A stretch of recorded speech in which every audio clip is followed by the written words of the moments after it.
My PayPal account is limited. ये सबसे ज़्यादा पूछे जाने वाला क्वेश्चन है पेपाल से रिलेटेड। इसके बारे में बात करेंगे। इससे हम 3 क्वेश्चन लेंगे कि व्हाट इट मीन, मतलब पेपाल अगर लिमिट कर दे रहा है आपका अकाउंट तो इसका मतलब क्या है, आपका अकाउंट लिमिटेड क्यों हो जा रहा है, and how you can get back your account. 3 question लेंगे।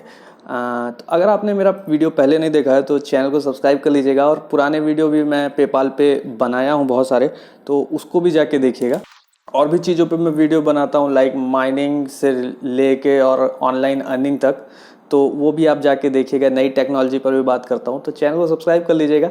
अगर आपका इन सब चीज़ों में इंटरेस्ट है तो आपकी हेल्प ज़रूर होगी। तो अभी बात करने जा रहे हैं पेपाल अकाउंट लिमिट के बारे में। पेपाल अकाउंट, पहला क्वेश्चन लेंगे कि पेपाल अकाउंट लिमिट का मतलब क्या है। तो अगर आपके पास इस तरीके का मैसेज आ जाता है, क्या होगा कि आप कोई भी ट्रांजैक्शन नहीं कर सकते, आप किसी को पैसे भेज नहीं सकते, आप किसी से पैसे रिसीव नहीं कर सकते अगर आपके अकाउंट लिमिट हो गया तो। आपके अकाउंट में अगर कोई पैसा पड़ा है तो वो वहीं होल्ड रहेगा, आपके इधर बैंक अकाउंट में नहीं आएगा। तो ये सारी चीज़ें हो जाती हैं, मतलब वो टोटली होल्ड पर होगा आपका अकाउंट, उसमें आप कोई चेंज नहीं कर सकते हो। ठीक है, आपके अकाउंट लिमिट क्यों हो गया, तो 2 चीज़ें होती हैं। अगर आपका नॉर्मल अकाउंट है तो एक अनऑथराइज्ड एक्सेस, किसी ने आपके अकाउंट पे कुछ एक्सेस करने की कोशिश की है। अनऑथराइज एक्सेस में कई बार बहुत सारे ऐसे लोगों से मैं मिला जो कि मुझसे कहने लगे कि ऐसी कोई सस्पिशियस एक्टिविटी हुई नहीं है अकाउंट में, फिर भी पेपाल ऐसा बोल रहा है कि उनका अकाउंट लिमिट कर दिया गया है सस्पिशियस एक्टिविटी की वजह से। बट कई बार पेपाल इस तरीके का काम करता है और वो आपकी अकाउंट लिमिट कर देता है जस्ट बिकॉज कि उसे ये लगता है कि किसी ने आपके अकाउंट को एक्सेस करने की कोशिश की है और वो आप नहीं है, या आपका बैंक कभी इन्फॉर्म करे पेपाल को कि आपका क्रेडिट कार्ड, डेबिट कार्ड कोई लॉस्ट हुआ है और आपके इमीडिएट आपके अकाउंट को होल्ड करने की ज़रूरत है या लिमिट करने की ज़रूरत। तो अगर ऐसा लगता है पेपाल को तो वो तुरंत आपका अकाउंट लिमिट कर देगा। एक तरीके से बेनिफिशियल भी है। सेकेंड चीज़ है, अगर आप सेलर हैं, सपोज करिए आप कुछ सेल करते हैं, कोई सर्विस सेल करते हैं, कोई प्रोडक्ट सेल करते हैं ऑनलाइन, और उस पे आपने पेपाल के थ्रू आप पैसे रिसीव करते हैं, तो उसमें क्या होता है कि फर्स्ट चीज़ होती है कि आप सेल कर रहे हैं और उस पर कंप्लेन ज़्यादा आ रही है, मतलब कि ज़्यादा पैसे वापस करने पड़ रहे हैं बार बार, राइट। कि आपने कोई सेल की, सपोज करिए 10 सेल की आपने, उसमें से 8 आपको वापस करना पड़ा पैसा। ठीक है, मतलब आपके प्रोडक्ट पसंद नहीं आए क्लाइंट को या जो भी कुछ हुआ, आपके ज़्यादातर अगर पैसे वापस करने पड़ रहे हैं तो भी पेपाल आपके अकाउंट को लिमिट कर देगा। सेकेंड चीज़ है कि अगर आप सपोज करिए आप कोई सर्विस या प्रोडक्ट सेल कर रहे हो, तो अगर आप कंप्लीटली न्यू सर्विस या प्रोडक्ट सेल करने लगते हो और पेपाल को ऐसा रियलाइज़ होता है कि मे बी ये आप नहीं हो या मे बी ये आपसे रिलेटेड नहीं सर्विस है, और तो भी वो आपके अकाउंट को लिमिट कर देगा। थर्ड चीज़ है, अगर आप कोई चीज़ सेल कर रहे हो और मतलब कंसीडरेबल अमाउंट में उसकी सेल बढ़ जाए, ठीक है, मतलब पता चला बहुत ज़्यादा सेल होने लगी है, तो भी ऐसा होगा कि आपके अकाउंट को लिमिट कर दिया जाएगा। एक रीज़न ये भी है कि अगर आपका पेपाल अकाउंट बहुत दिन से यूज़ में नहीं आ रहा है, 1-2-3 महीने की बात नहीं होती है, कुछ ज़्यादा दिन की बात होती है, यूज़ नहीं कर रहे हैं आप, और फिर आप यूज़ करते हो, पैसा आता है या पैसा भेजना चाहते हो किसी को, तो हो सकता है वो लिमिट लगा दें। 1-2 महीने का गैप मुझसे हो चुका है, 3 महीने का, तो ऐसा नहीं होता है। कुछ ज़्यादा ड्यूरेशन जब भी हो जाती है तभी वो लिमिट कर देते हैं अकाउंट। उसमें ज़्यादा कुछ नहीं करना होता, वेरिफिकेशन अपना थोड़ा बहुत करेंगे आप रेजोल्यूशन सेंटर पे जाके, तो वो आपका सॉल्व करा देंगे इशू, कोई प्रॉब्लम नहीं होता। अभी बात करते हैं कि आप अपना अकाउंट लिमिट रिमूव कैसे कर सकते हो, किस तरीके से you can remove the limitation. Okay, तो मतलब आपका अकाउंट रिट्रीव कैसे कर सकते हो, फिर से आपको एक्सेस कैसे मिलेगा अपने पेपाल अकाउंट का। तो उसके लिए आपको, मतलब इसके अलावा तो पहला स्टेप यही है कि आपको रेजोल्यूशन सेंटर कांटेक्ट करना ही पड़ेगा उसको। अगर कोई आपसे कहता है कि मैं सॉल्व करा दूंगा, तो ऐसा नहीं है, आपको रेजोल्यूशन सेंटर कांटेक्ट करना ही पड़ेगा। और मैं ये भी बता दूं कि ऐसा नहीं है कि आप फ़ोन करोगे और वो तुरंत सॉल्व करके आपका इशू दे देंगे आपको, ऐसा बिल्कुल नहीं है।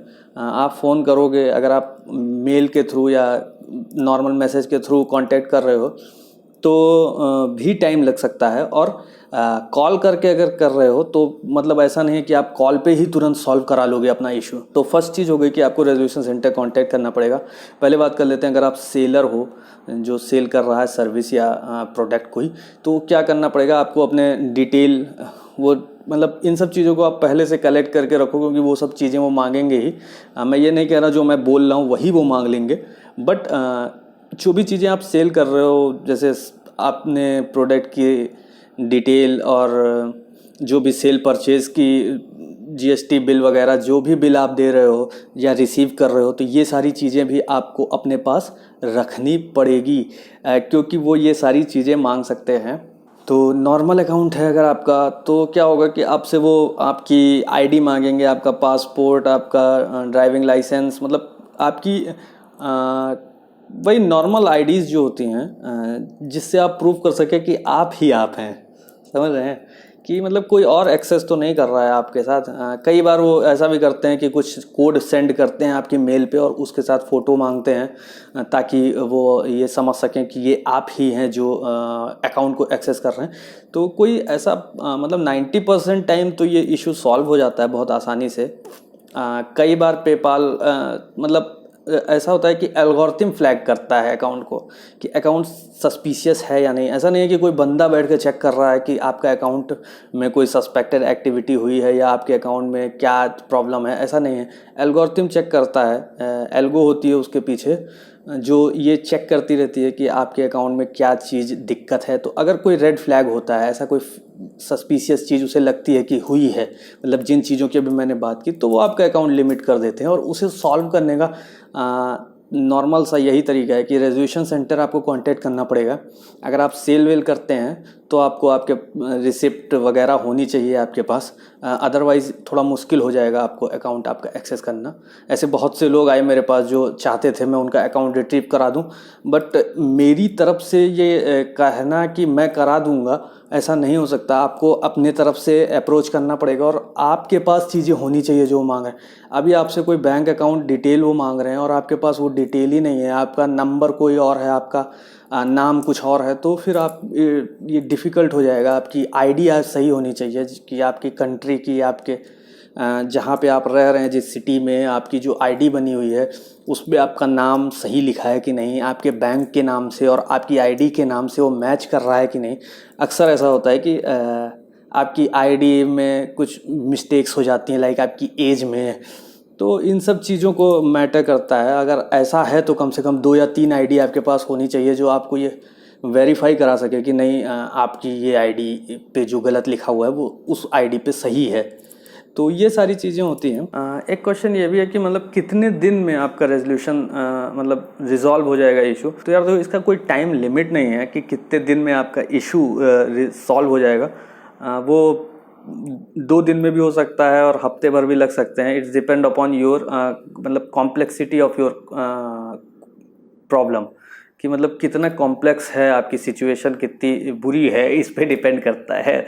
आई होप आप लोग की सिचुएशन अच्छी होगी। खैर, कोई क्वेश्चन हो पेपाल से रिलेटेड तो पूछेगा, मैं जवाब देने की कोशिश करूँगा। नीचे डिटेल में मेरा इंस्टाग्राम आईडी और फेसबुक पेज का भी लिंक पड़ा हुआ है, तो आप वहाँ से भी डायरेक्ट कांटेक्ट करके या डीएम करके मुझे क्वेश्चन पूछ सकते हो। मैं सबको जवाब देता हूँ, आपको भी ज़रूर दूंगा। यहाँ कमेंट बॉक्स में भी आप क्वेश्चन पूछ सकते हो, मैं यहाँ भी जवाब दूंगा।